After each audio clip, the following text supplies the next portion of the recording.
Every word we say is a magic spell.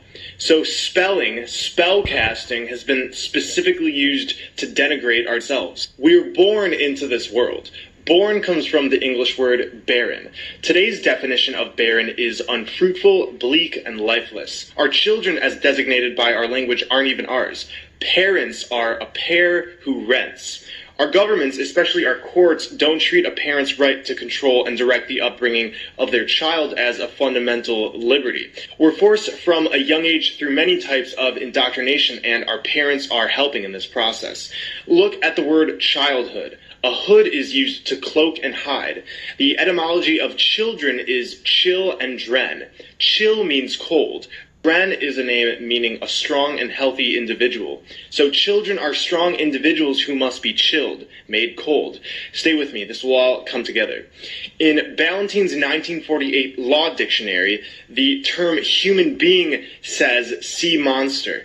When we see monster, we get the definition, a human being by birth, but in some part resembling a lower animal.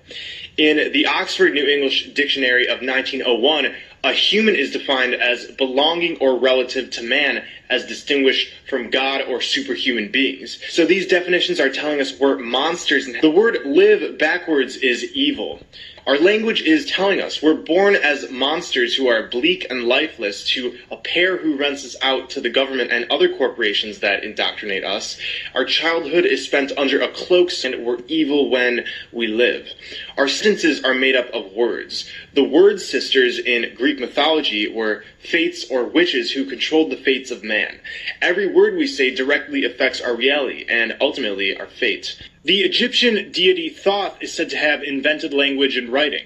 The original purpose was to use words for magic. The words write and write are pronounced the same. A rite is a ceremony or ritual.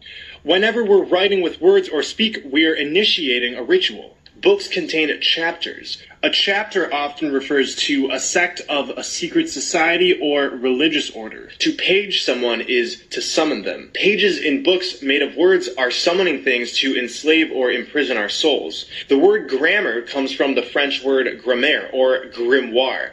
Grimoires were ancient magic books which contained instructions to summon demons. We wake up each morning. A wake is a funeral party held for the dead. At the beginning of each day, we say to each other, "Good morning."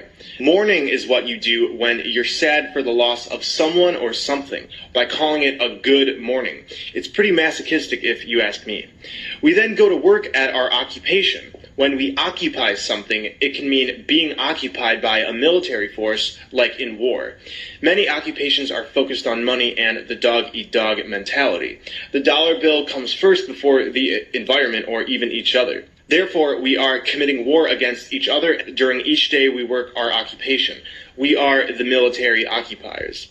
An urn is for the ashes of the dead. For the average 9-to-5 worker, it would have to be one of the weekdays in order to earn a living. I agree. You would have to be in a weekdays to earn a living. During the week, we become weaker and weaker until finally it's the weekend, and we have become weakened. Somebody or something who is weakened has no power. And during the weekend, many of us turn to drink alcohol. Alcohol comes from the Arabic word al-kul, which is a body-eating spirit. It's also the source of the word ghoul. We drink booze or booze. Booze are synonymous with spirits who scare you, but what can you expect when you're drinking spirits? Alcohol has always been a medium for entities to flow through, and the effects in part demonstrate this.